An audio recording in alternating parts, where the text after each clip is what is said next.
The lack of accountability or inconsistency of it is one of the most frustrating things about the real estate industry. While some agents can lose their license in a second because someone actually reported their unethical, awful, unjust, illegal behavior, others just get dropped from their brokerage and hop around from brokerage and brokerage, never being held accountable for their business practices. And this home buyer story is a great example of what happens when someone continues to not be held accountable in the real estate industry. The home buyer in this story encountered a listing agent because the listing agent was also the neighbor that started about adverse possession and has snowballed into a 7-year battle packed with alleged blackmail, alleged racism, flooding properties, lawsuits, orders of protection, and so much more. Hear their story and learn how everyone's hiding behind the agent's an independent contractor and not taking responsibility for anything that has happened over these 7 years. Welcome to season 3 of the Real Estate Replay. How we've made it this far without the real estate industry telling us to stop talking, I don't know. This season, we're not only sharing seller and buyer horror stories, but we're also helping to expose how this industry works and how all of these companies are making money off of you. It's all the things this industry doesn't want you to know, but we would like you to know to better protect yourself when buying and selling a home. So many times buyers and sellers get screwed over and are just looked at as another case file. And so I think it's really important for you guys to introduce yourselves and the significance of the home that you purchased that started this whole debacle with this Remax listing agent. Whoever wants to go first, because there's all three of you here today. So, well, thank you for joining me too, by the way. Okay, I'm Michael. This is my mom, Asuncion. Norwood, yes. And Antonio. Okay, and the property you purchased, I know has some meaning to you because, Antonio, you mentioned this was a home you always dreamed of, a neighborhood you dreamed of living in, correct? Correct. And it was originally purchased for your parents to retire in and enjoy. Right. From the stories I hear about your neighbors, it sounds like an awesome neighborhood minus one person who apparently is called the Dragon Lady, which we'll get to in a second. Does she know she's called that? Well, she probably knows now, Absolutely. right? Okay, so can you explain just kind of a little bit like the short history of your family and the significance of buying this property?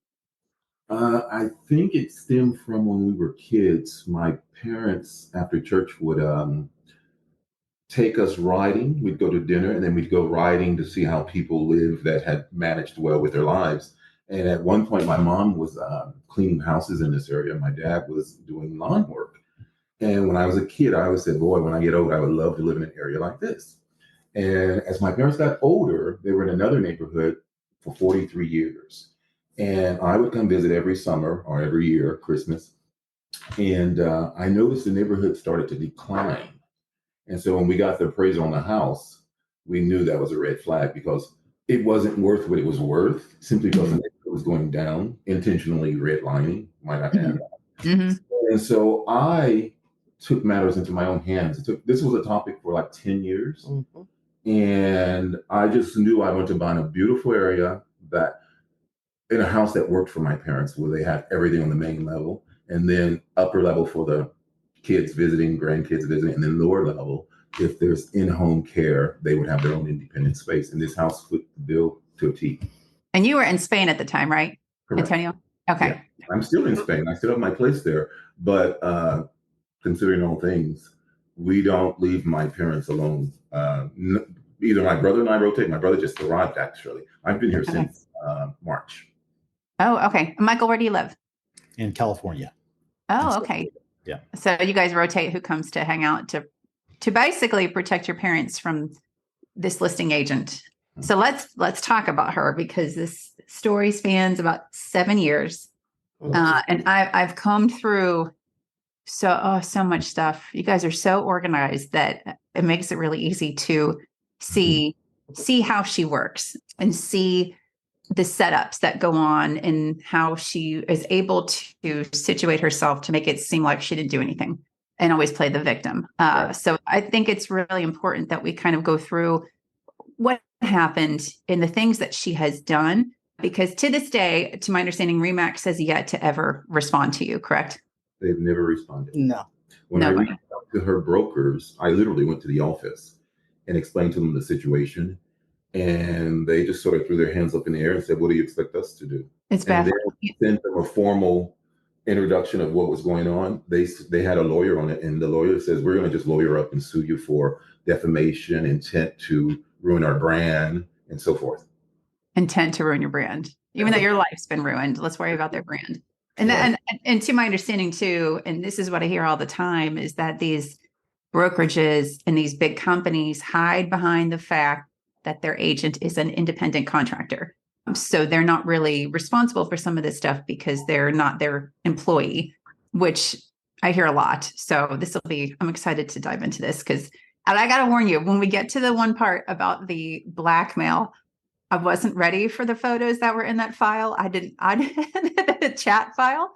I didn't know what was in there. And then I opened it and I was like, oh boy, I gotta scroll quick through this. So let's talk about how this started. So the listing agent during this purchase of the home that you bought in this nice area in Kansas City was the Remax agent, Sharon Aubuchon. Is it Aubuchon or Aubuchon? It's Aubuchon. It's French. Aubuchon.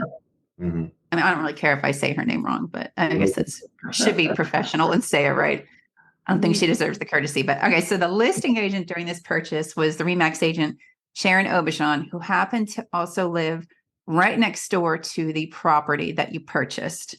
And the property line in question is what set this case off the rails. But the warning sign started way before that because upon closing, Sharon recommended a contract, which is currently being sued by 3 people. One in which he took $42,000 from and never started the project. And then he took money from you for permits and stuff, never actually pulled the permits, correct? Correct. And then your neighbors told you that during his debacle of renovations that you had to pay someone else to fix. Sharon was helping herself to your property. And she was over there so many times that you said your neighbors thought that she purchased the home, correct? Yeah. Well, eventually, some of the workers that were the crews that were working on this house, one day they stopped us and said, "Do you know the lady next door?" And we said, "We've never met." He goes, "She's over here every day on the regular, and she's changing plans, saying that she's representing you because you're out of town. And so she's taken that role. And so she's changed the layout. She's changed it. Let's put it like this. The layout that we had from the architect company that we spent like $17,000 for, plus permit fees and so forth, had absolutely nothing to do with what we got. Wow. Deep And you have yet to meet her at this point, right? No, not at all. Wow. What? Oh, man. She was avoiding us, I think, because she didn't want, let's put it like this. My whole family we're very good about reading the room for obvious reasons, because we're multiracial. And my mother picked up on Sharon in 2 seconds. Sharon's never spoken to my mom in 8 years. Never. Right. You know why? Because my mother saw right through her, but she was smoozing up to my dad, who had no clue what was going on half the time. So we have the renovation debacle, and then the end of the reservation with this contract, or renovation with this contractor, ended when somebody sprayed texturized wall stuff pretty much all over the house, correct? All over the house. And that was really the reckoning point that I realized that we are going to have a serious situation, because that was beyond hateful. That was a clear indication that you're not welcome in this neighborhood. And we're going to make sure to make your life a living hell until you move like the previous neighbor did that lived next door to us. She didn't know who had purchased the home because you bought it under your company, correct? Correct. To avoid that specific reason, because you didn't want to be looked at based on your name, your race, anything. Yeah, Antonio, it's a Latino name. My mom's Spanish, I'm half Spanish. So after I attempted to buy 2 other properties in very nice areas, and so then I thought, I know what to do. I'll just put it under my acquisitions company, and then I'll transfer it into my trust. And that's what I did. Which is ridiculous that you'd have to do that. But this is the world we live in. Mm-hmm. All right. So let's talk about the main issue was the property line. So when did you discover that there was an issue with the property line? Because I believe you had a survey done when you bought the home, correct? No, I didn't have a survey because, well, logically, you think it's a selling agent that lives next door, so they know exactly the rules and regulations. And let's not mention the fiduciary obligation, which is totally out the window at this point.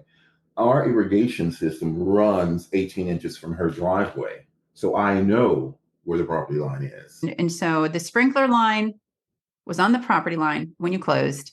And so she disagreed, even though all she had on there was a tree and some grass. She was claiming when you built your fence, correct, that her property line goes way further. Or you're on the property line. She is in the grass. What she had was like secondhand wrought iron rusty chair and a planter and a lantern. So we already had that discussion because she was putting her Christmas lights on our trees, and her handyman came over and told me those trees belong to you. And I'm thinking, if the handyman knows the trees belong to me, surely a top-selling Remax agent, Sharon Obershawn, knows where the property line is. And eventually he came to me. I don't want to go into details, but I'll send you a picture to explain it. But Sharon blamed the other neighbor, Susan, for stealing 3 feet. And I said, interesting, but I knew the real deal. And then she said, oh, by the way, here's our property line. But I already knew where the property line was. And her pillar's right on the property line. So she knew where her property line was, correct? And she was the listing agent that checked the box that there is no property. Yeah. There's no property issues, property line issues, any problems with this. Like, it's in the disclosure, which I can include in this as well. Right. Which means that's why I wasn't at all suspicious of where the property line was. I saw the capped iron rod that they use for the plotting. Mm-hmm. And then I saw the irrigation system pretty clear. Right, which I want to mention to this day. So what, 7 or 8 years later, you are still paying taxes on that piece of property, correct? Correct. That she supposedly owns. There's obviously an issue of where the survey says where Sharon thinks she owns. And so you end up having to go to court from this, which is where the bad actor, I guess number 2 comes in, because Sharon would be number 1. So your attorney that you hired pretty much botched your entire first case with this. The first one was a guy I went to high school with, and we graduated together. So I was in contact with him. He said, this is an open shut case. Only you have to do is present the 4 documentations, the deed, the title deed, survey, plus the plotting, plus the tax receipts for the personal property tax. And next thing you know, somebody else is pulled in, Mike Gunter, because Gary didn't have his license. He told me that he let it expire. He didn't renew it. But then I did some digging and I found out it was He lost it. Yeah, he lost it.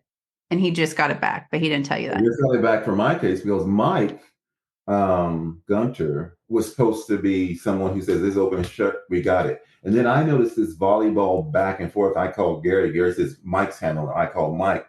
Mike will say, Gary's handling it. And at the end of the day, nobody was handling anything. We had numerous court dates. We had depositions. We had court dates. We had to do discovery. We were in the dark. And I have the emails to prove that I contacted Gary and Mike endlessly because this is an open and shut case. Then when it came to the really start to get very obvious that somebody's being compromised or something's not going to plan, because this is crystal clear, cut dry. There's no gray area. When you own property, you own property, and when you don't, you don't. It's real simple. I remember you telling me that you actually went to court thinking you were like going to court, right? Like you assumed you were bringing all this stuff with you because your attorney never submitted anything for discovery, correct? Correct. Totally missed it. Didn't send anything, didn't tell you about it. And then did you also have depositions, right? We never had a deposition. I discovered on CaseNet what the process was, what the direction we were going. And I literally called Gary, and he was in Mexico, saying, not to worry, I'll let them know and we can just push it back. Never let them know. So we missed the deposition of my parents. Yep. But even worse, I had filed a contempt of court against Sharon Obershawn because she kept getting on my property. And there was a restraining order that no parties involved should get on that part of the property, and no one affiliated with either party.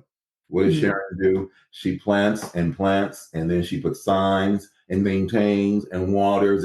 And so I put a contempt of court on her. We go to court. I'm not briefed on, I'm going to be on the stand. I'm going to be asked questions. None of the above.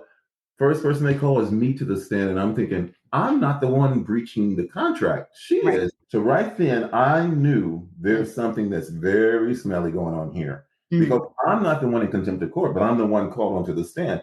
And the one in contempt of court Wasn't asked one question. And Yeah. so because your lawyer didn't submit stuff and didn't tell you pretty much anything, they granted her adverse possession by default, correct? Correct.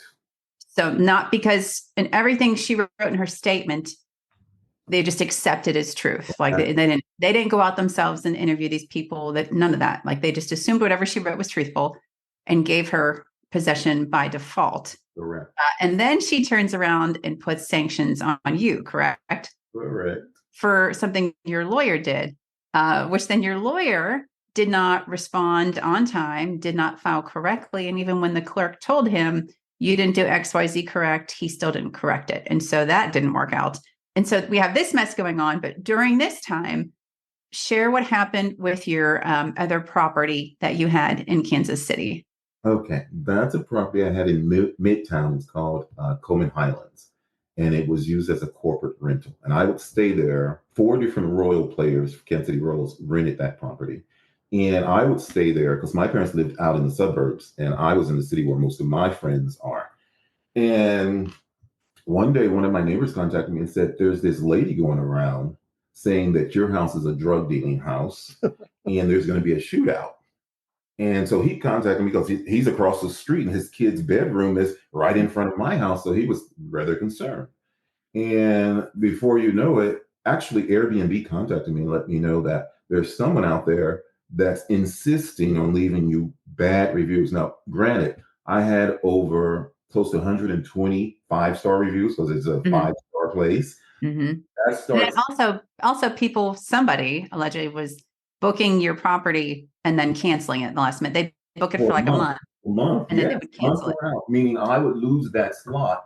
It'd be reserved, and the day, 2 days or a day before, crickets. You wouldn't get a payment, and you wouldn't hear from them.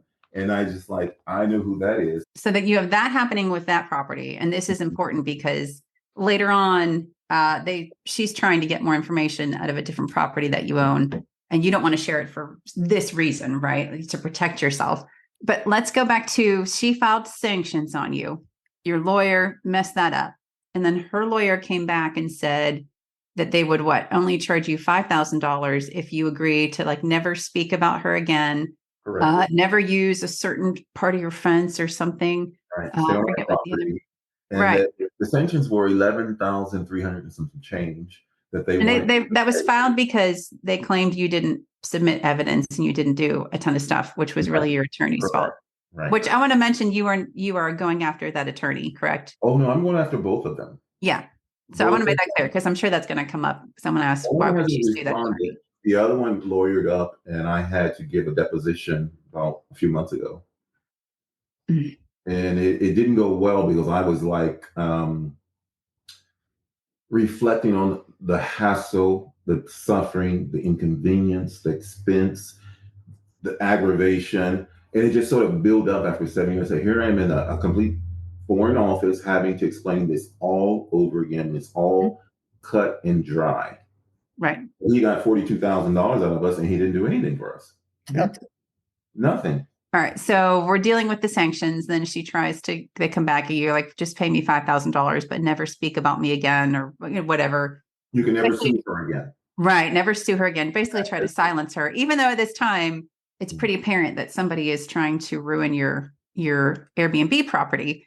And so you get a new lawyer, and this is the juicy part of the story that I wasn't prepared for in the evidence file that I know better now. So you get a different lawyer who actually knows what they're doing and actually knows of Sharon's reputation in the real estate industry, because I think it's worth mentioning that she has been let go of 3 brokerages. And the last one, the Remax office, was the 3rd brokerage to let her go. They said that they are no longer carrying her license because she has unethical behavior, doesn't follow procedures, doesn't do filings correctly. And just overall, it was pretty apparent for those multitude of reasons I would consider most people would lose their license. But instead, they didn't report her. They just dropped her license. And 1 week later, a different Remax office picked her up, even though she was removed. I don't want to say terminated because they're independent contractors. But so a Remax office picked her up 1 week later. And that is when you met her through as the listing agent. So you get a new attorney, and then your attorney starts to get a bunch of social media friend requests, correct? Strange That's ones. correct. When I brought it to his attention, I said, it's really interesting. I'm starting to get all this meet women of your dreams. I mean, just consistent. And I kept saying, that's odd. I've never had any of that. Then Mhm. he started to get that. And then someone tried to contact with me, and I just, being me, it's spam as far as I'm concerned. I don't talk to strangers and I don't chat Right. with people I don't know. And so he started to put two and two together. Says, if Antonio's receiving this and I'm receiving this, I'm going to open up that can of worms and see where it goes. Right. And then it went exactly where we thought it was going to go. So your attorney was smart enough that he engaged in these conversations in which this person continuously asked for his credit card identifiable information right off the bat after sending some pictures that obviously weren't this person or the same person, racy pictures. So then this person starts asking your attorney to send pictures back, which he's smart enough to know not to do. And so he asked for a picture with a handwritten note, which he got a porn star's picture with a poorly photoshopped hand holding a note, which I can include, that is obviously not this person's hand. And you actually went this step ahead to get a handwriting expert to look at the note and the hand in the picture. And what did they tell you? Well, I initiated that because I was recognizing her handwriting, because she writes like someone in the third or fourth grade. Mhm. And I said, from the police reports and all the bogus restraining orders that she submitted, I recognized some signature identifiable letters. And so I said to my attorney, I said, let's just get this authenticated. And then I had pictures from her advertisements with her hands with the exact same nail polish. Yeah, And like this it's is a- almost like it's the exact. I mean, it looks is exactly the same. I'm not an expert, but like, well, they are, and I I have appreciate it. contacts, but I have good eyesight. Like I can tell it's looks very, very similar. Hands are distinctive. I mean, everybody's hands are different. And to Right. ironically have the exact same nail polish, that was just Right. a And lot. even like not, and I don't mean this in a mean way, but her hands are on the plumpier side. And even the indents of like where the lines are on her plumpy hands are like the exact same thing in the picture. And like, look, you think you would be a little bit smarter. So you have two experts now that are willing to testify in court that she is likely the person who wrote that note and sent that letter, correct? Correct. To which you believe was just a way to get blackmail off your attorney to then let him botch the case, which brings you back to your first attorney, which we don't have, this is just a guess, right? We don't have the access to a computer to figure it out. And allegedly, like, so now you have to wonder, is this what happened with your first attorney? Because your first attorney just completely dropped the ball on absolutely everything. And during that time was going through some personal things with his spouse, but also dating someone else at the time that likely wasn't public. So you have to wonder, did that happen the first time? So we have that going on, correct? Correct.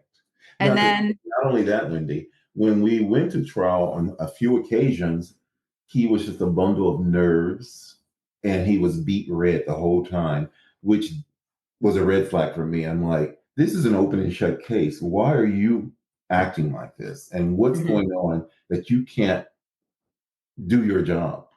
Literally.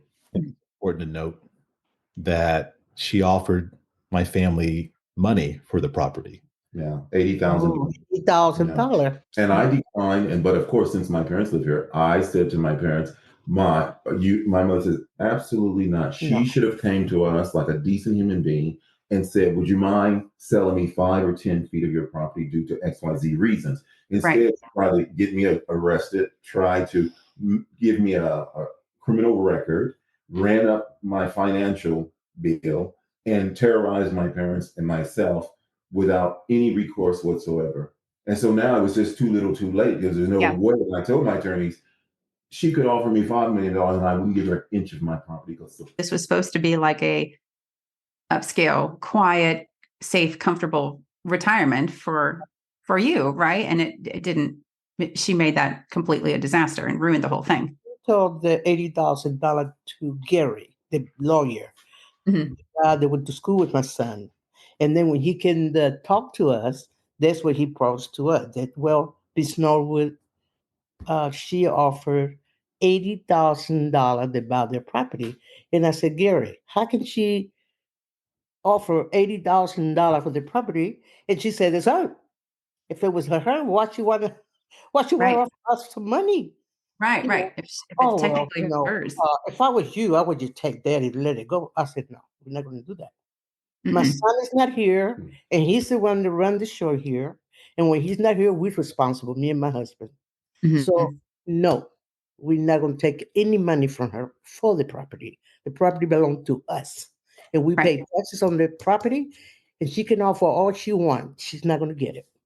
We don't want it. We don't want her money. She doesn't So deserve it. how can she say it's her property if she offered somebody some money to buy? And It so don't then, sound right to me. It just don't sound right. yeah. It's just not right on all levels. All of it, exactly. So then she starts flooding your property, correct? And your fence. Well, no, the thing is, she started putting her trash on our property on the easement, and it was like squatter rights is what she was trying to apply.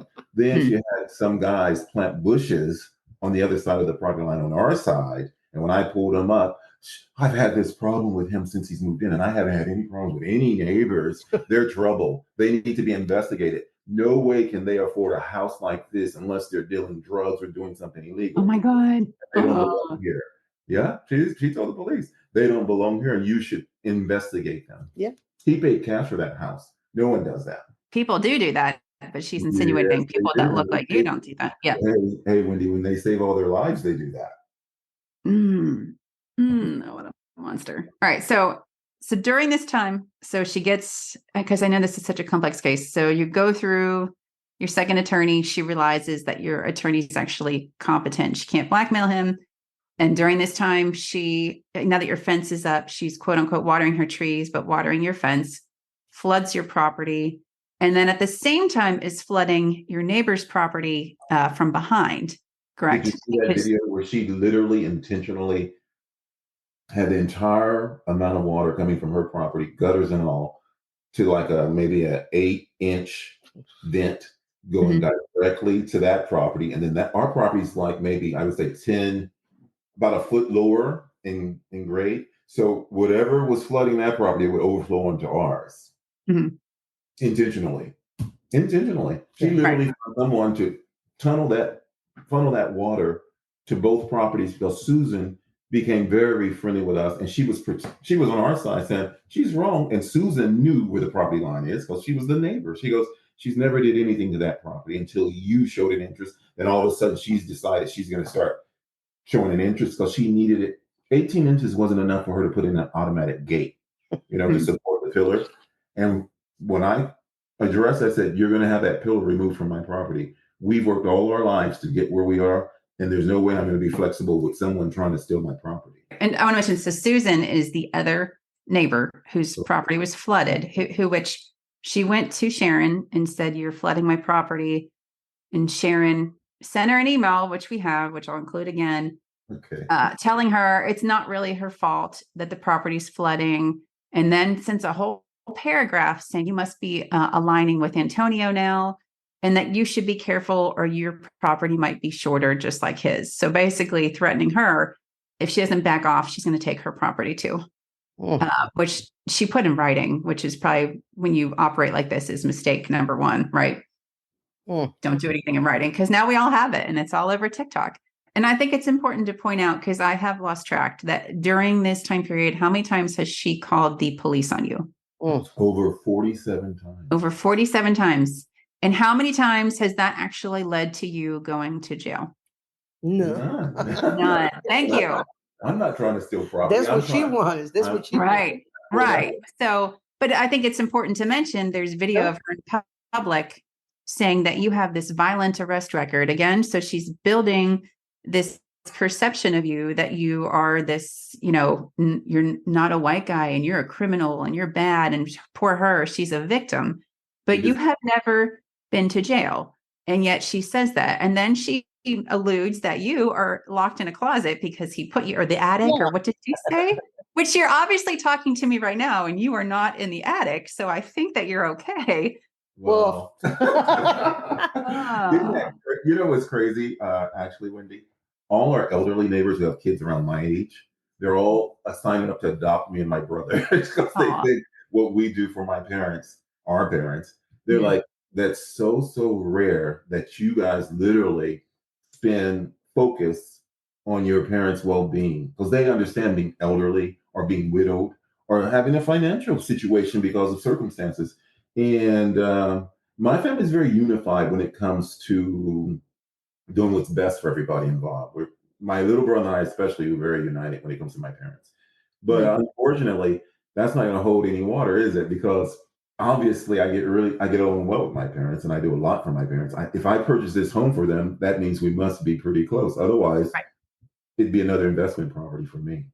Right. And you wouldn't care about the piece of property No. or the flooding property or the messed up fence because someone keeps watering their trees.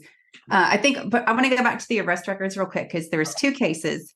It's so obvious to anyone that reads the police report what she's trying to do. So the first one was the trash bag incident that you discussed, which I think, to my understanding, they threw a trash bag at you and you pushed her roommate off of you. To which she then called the police for assault and claimed that he had scraped his knee, or I don't know, something like that. But it says specifically in the police report that when asked if this person that was involved, her roommate, wanted to file charges, he said, "If I don't, she will be mad at me." And then the police officer, and then the police officer went on to write that Sharon was so adamant that you be arrested and that the stories didn't match, that he left because they saw no reason to arrest you. But that's who we're dealing with here. Well, the thing is, when the officer asked Shannon Brooks, "Is it your trash or does it belong to the Norwoods?" He goes, "It's probably ours." So the officer said, "Why are you putting your trash on Mr. Norwood's property?" Sharon interjects aggressively and irritated. "We have no reason to put our trash on his property. When we don't have extra tax, we just put it on the property to the south of us," which means she's just admitted to putting her trash on someone else's property. She's Bottom bad. line. She's so bad. Yeah. And then the second incident, which I Oh man. oh god, the water hose. So then I wish we had laughing. Yeah.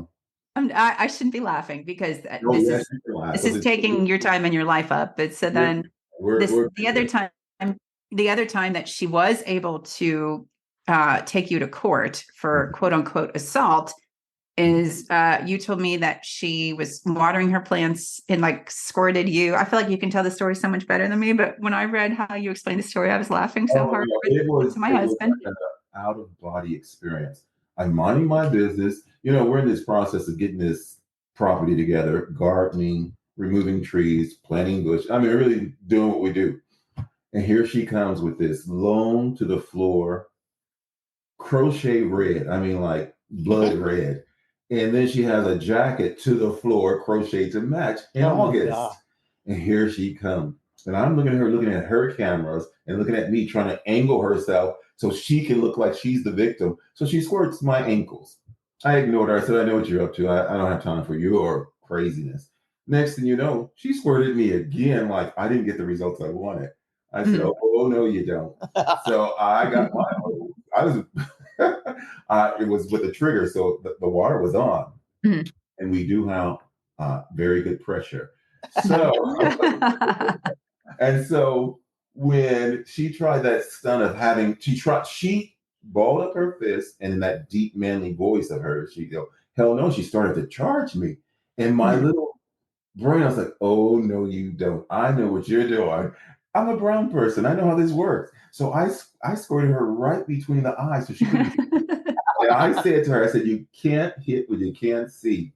And that's the truth. And then she started screaming, and I squirted her in the mouth. She was yelling, "Help, help," like she was the victim. You are the one provoking this. And even the officer says, "Look, like she's always baiting you so she could have evidence to try and compromise your integrity and make you look like you're the aggressor."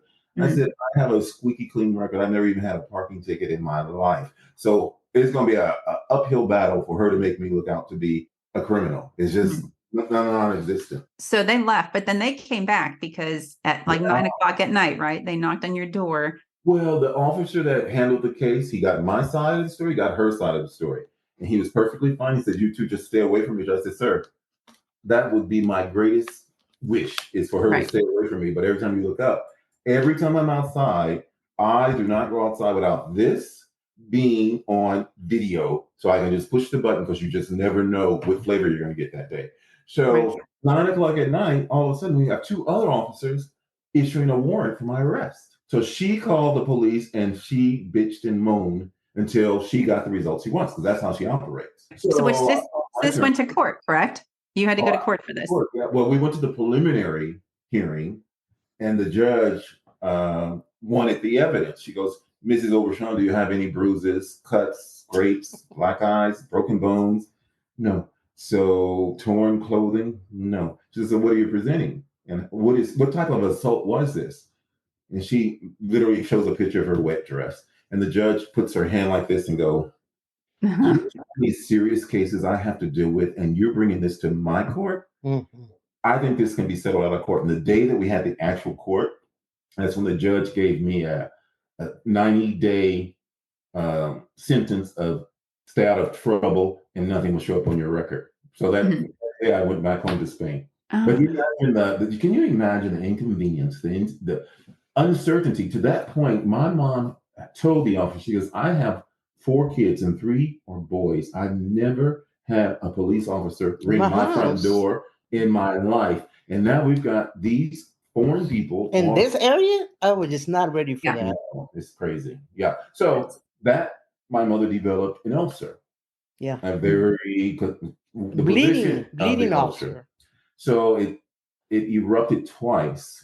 And my mom in the hospital twice and staying 5, 6 to a week each time. So that's additional cost, even though my parents have insurance. You know how that works. Copay, excessive this, that's not covered. Yep. And I said, she is doing everything in her power to disrupt our happiness. She just wants you to leave. Well, we're not going Yeah, anywhere. she wants us to leave. Yes. No. Right. And 7 days that we've been here, Wendy. 7 years. 7 years. I have never, and this honest, I got it straight in front of my 2 boys and my husband sitting there. I have not had a happy day in this house. In a beautiful home, beautiful neighbors. And I cannot say I really, really had a happy day in here because of her. That's sad. And this is supposed to be the time when you're supposed to be enjoying it the most, you know? And you're stuck with drama and health issues and can't enjoy anything. She don't let you. She just don't we're let targeted. There's just no 2 ways around it. She put a spotlight and her down room window faces our bedroom window and our bathroom window. And she keep not somewhere or the other. Now she keep the spotlight all night long. Since she's there by herself, because she don't have a roommate anymore.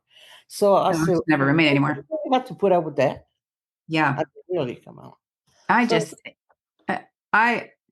think what, obviously from the very beginning, this case was botched and not worked your way, whether intentionally or by stupid people. Yes. But the thing that clicked for me was the recent restraining order protection of order that she tried to put on you, and the level in which she wrote about you. In this protection order, she was very adamant that you have multiple arrests, didn't mention that you have 0 criminal record, and the arrests went nowhere, and they were all phone calls made by her. The biggest thing I want to point out, because everything she said was so one-sided and left out everything else, absolutely everything else. She said that you are currently suing your former attorney, which you are suing your former attorney because he botched your case. She left that part out. The biggest piece for me was when she said that you claim that she's racist, but anyone that could ever even look at her Facebook page would know that she's not racist. And I was like, okay. And my mind, I was like, let's go to her Facebook page. And so I did. And all of last year, the only people that were not white on her Facebook page were Kansas City Chief players. That was it. And then leading up to when she filed this protection order against you, she started to share how she volunteered at this school. You can guess what the kids look like. And then she started to share pictures of families she's closed with, and you can guess what they look like. And then she starts to talk about service providers who she loves, and you can guess what they look like.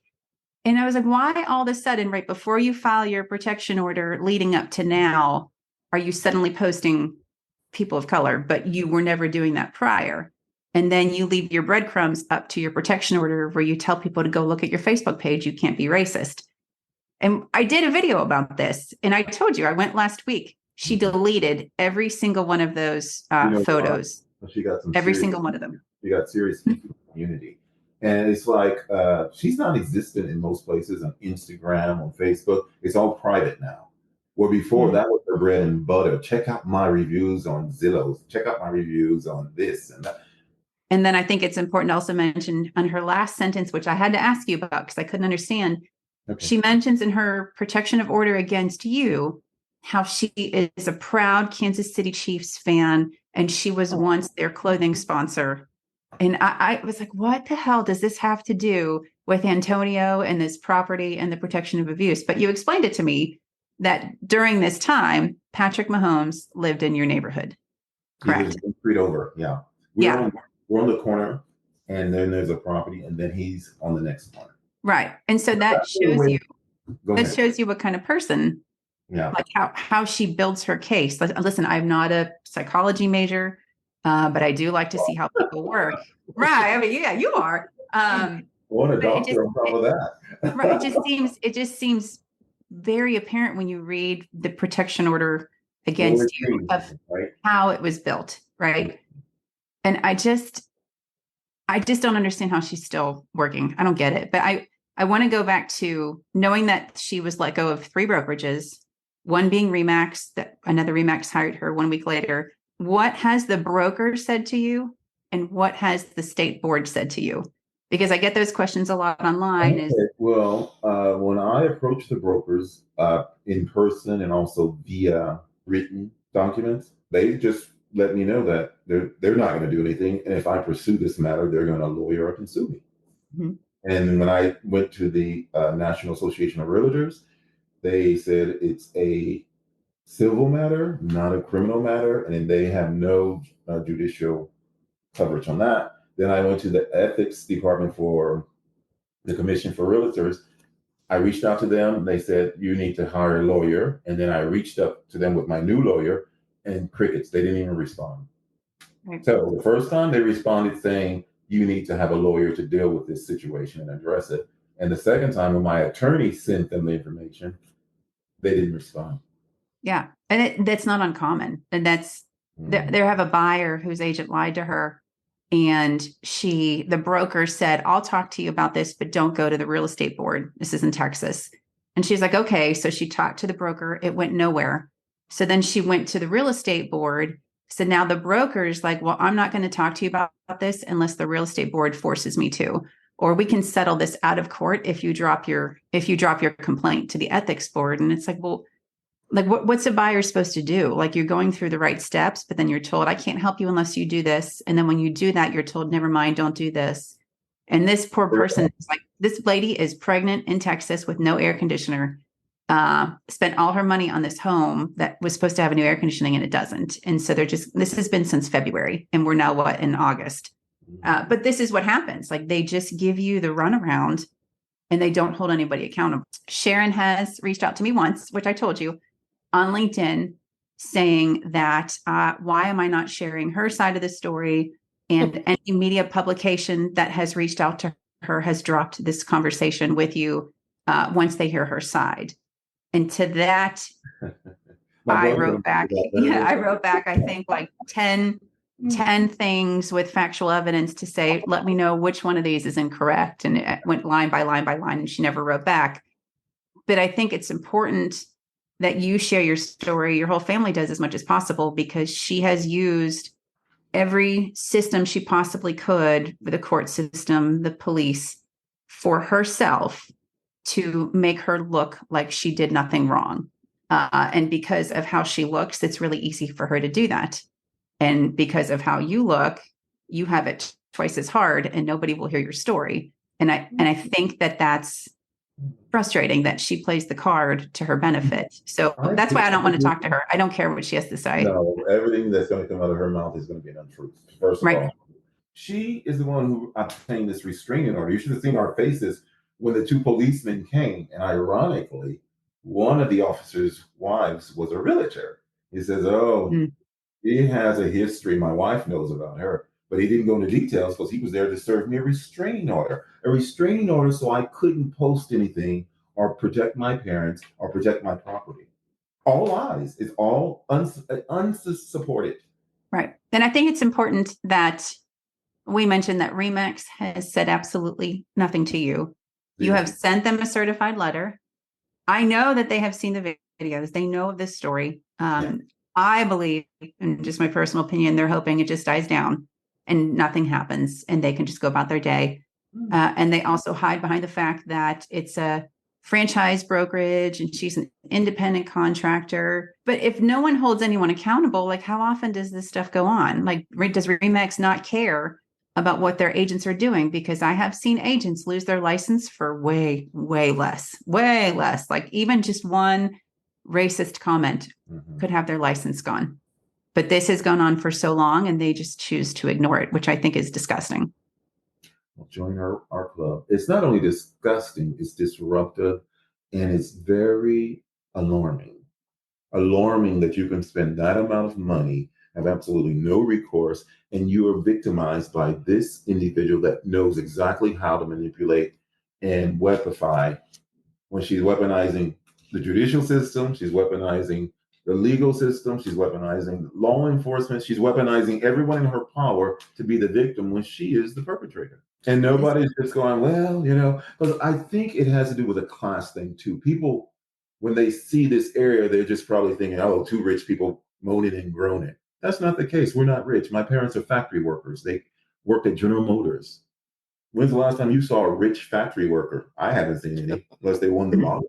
So we've earned this. And then for her to come along and think she's just going to bulldoze us over, it's not going to happen. It's just not going to happen. So where are we now? So we haven't heard from Remax. Her brokers don't take accountability for her. Correct. What is she doing now besides hiding in her house? Since we've shared our videos. Definitely in damage control mode. You don't see any of her advertisements. Where you would see one on every 5 or 6 blocks, literally. And you don't see her out. There's always someone else doing something for her. And at the end of the day, she's not flooding our property anymore, and she's not damaging our fence. So I'm thinking probably Remax reached out to her and said, you might want to consider leaving those neighbors of yours alone because it's not a good look. And David Costello, who should have done what he was supposed to do as her broker, that didn't, who recently just got an award for best broker for 2023. I told you, the realtor of the year in Pittsburgh, not last year, 2021.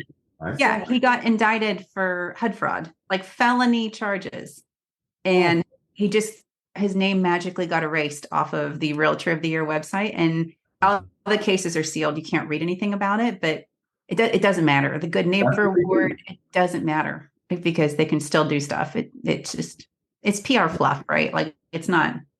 It's just, it's disgusting. At the end of the day, criminal is criminal, right is right, wrong is wrong. And being a realtor, a broker, an owner of an agency doesn't give you the green light to commit criminal actions.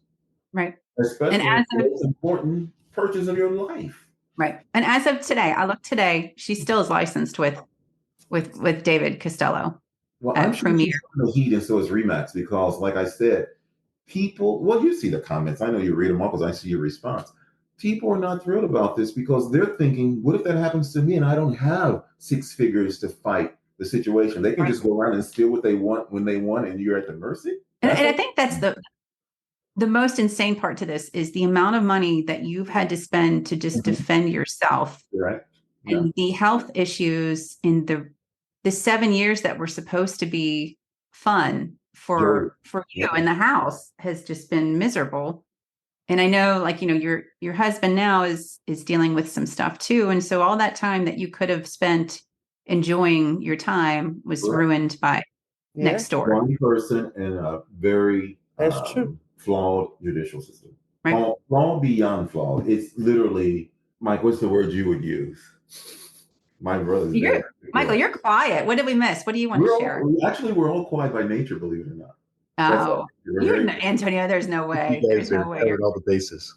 We covered everything. I feel like I'm missing so many juicy parts, but I just the case just goes on and on and on. Like I was going to bring up the fact that she keeps calling the water authority, claiming there's like a leak on her property, and there's not, and over and over again.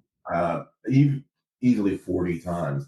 But when I have a video that I'm recording your hoses on, and it's next to my fence, and I'm looking at the water flowing, and then I'm tapping 3 inches of water on my side that's been running all night. Mm-hmm. You can't explain that. If you forgot to leave the water on once, it happens. But conveniently against my property that has been flooded how many times? You can't even count it. We weren't even aware of it until we started to get aware of it, if you know what I mean. Crazy. Right. All the way up to our foundation, we have 3 inches of water. Thanks to Sharon. And then she just goes, "Oh, I must have forgotten to leave the hose, turn off the water." And I'm like, turn the water off. Well, you imagine the water bill that you can flood the neighbor's property with 3 inches of water overnight. Not if you keep calling, claiming there's a leak, right? Yeah, and then having them like one time, my son was here, Michael, last summer. I think it was one of mine, and she flooded the doggone yard. I called the police. Police came, talked to my son, Michael, and she said, "Well, there's nothing we can." She said, "She do flooded your doggone property. What's wrong with her?" Law enforcement always says it's a civil matter. It's never a criminal matter. We can do nothing about that. I said, "What?" So, and I think that's and the one thing that she mentioned to me in her rebuttal on LinkedIn was this blackmail thing is bogus because they took it to the police and they didn't want to take the case. And I'm like, that's not what happened. That's not even close to what happened. I was like, you're looking at a city in which like half the homicides are still like unsolved. Yeah, right? Yeah, they're unsolved.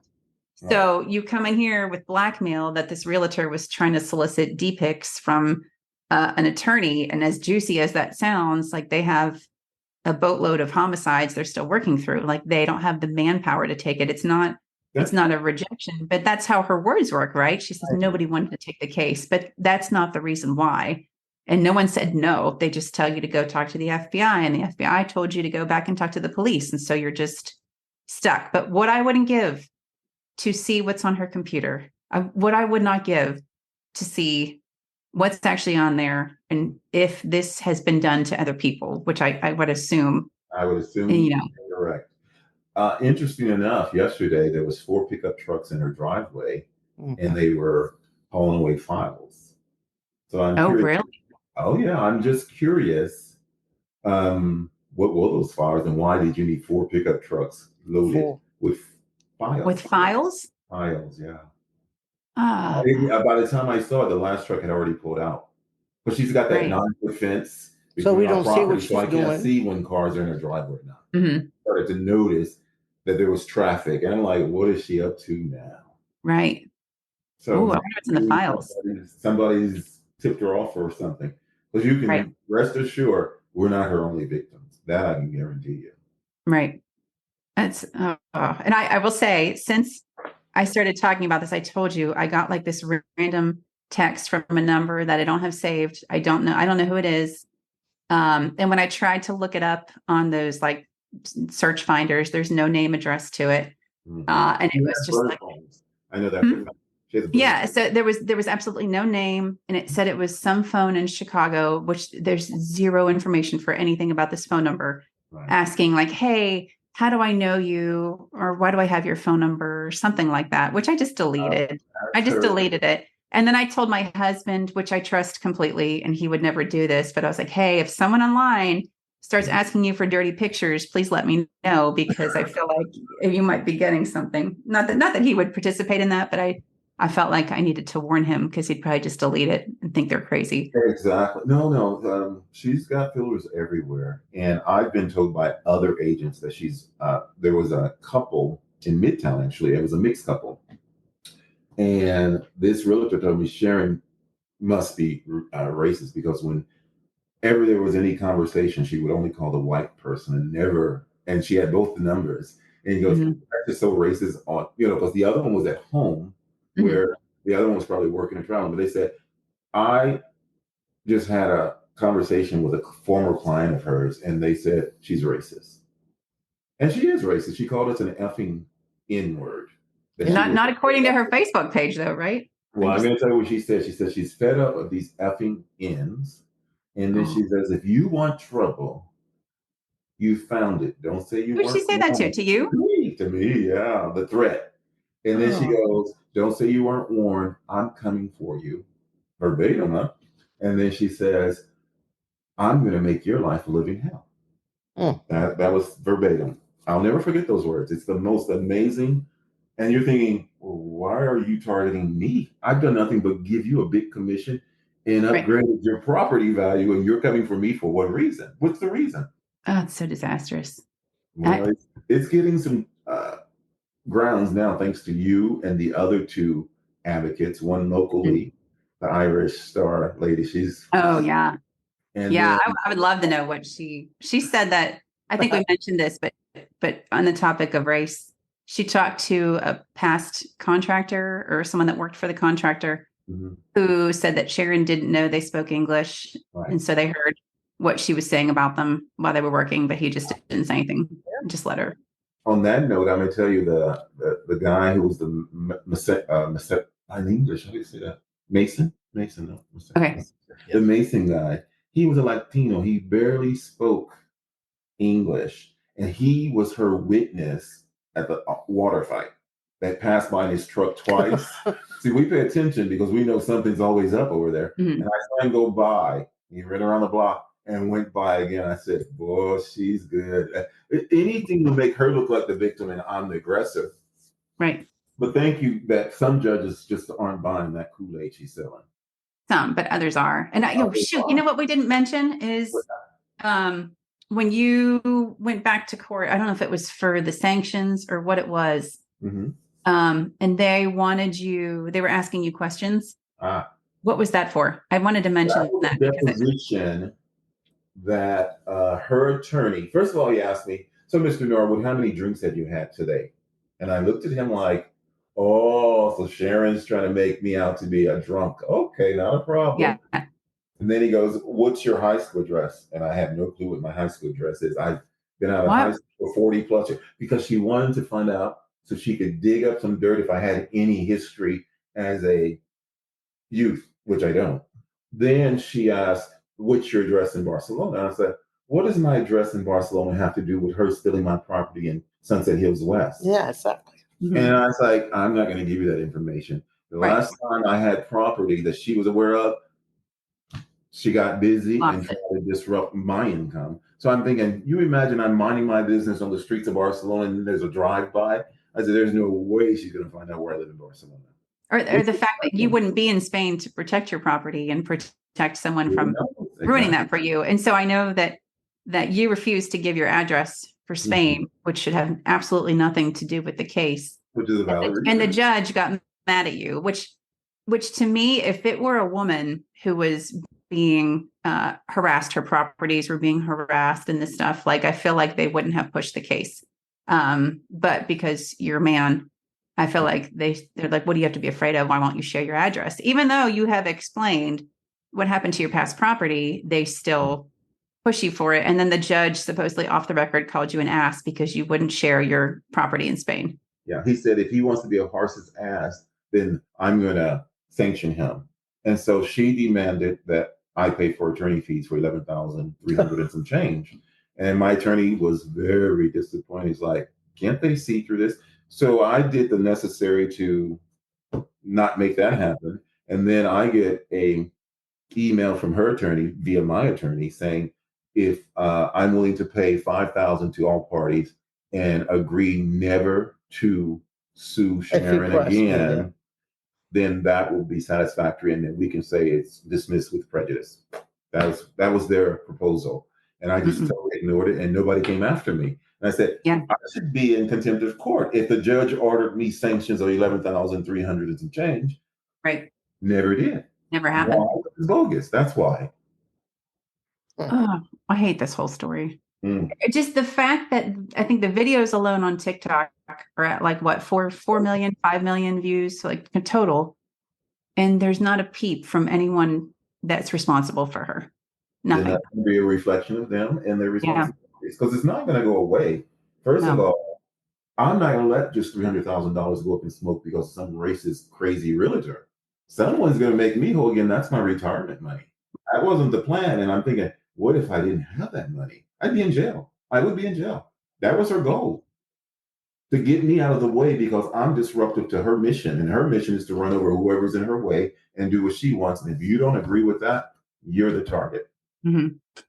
We had this discussion with other neighbors last night, and it's so easy to be neighborly. It's so easy to be respectful. It's so easy to be decent. It's just so easy. And the energy it takes to be so negative is tenfold. So who Right. has that kind of energy? I don't. I'm not used to I this. mean, yeah. We're not those people. This is not us. Did she ever get her property like reassessed? Because that's the one thing I did when she told me I didn't share her side of the story. No, I said, I don't think so. No. What she did is okay, start because I asked her, I said, show me your new property line that the county now has and the taxes you pay on it, and we'll stop talking. It'll reveal the truth. The truth of the matter is you hammered in the plotting rods so the police wouldn't have a reference when they come. I pointed to them, I said, there's the property line. It's in the police report that one's missing in the front that Sharon removed. That's right. And she didn't remove it. She just hammered it in, and then her nephew did it. Then when we had the survey, she called the police for her protection and pulled out the survey stakes and threw them in our yard. Meaning, I don't care about the law. I'm going to tell you what I'm going to do. In front of the policeman. Yeah. She did that. In front of them. Two police officers. She called them for her protection. In the backyard. No, it's insane. Our backyard. This is a Lifetime movie. Trust me when I tell you.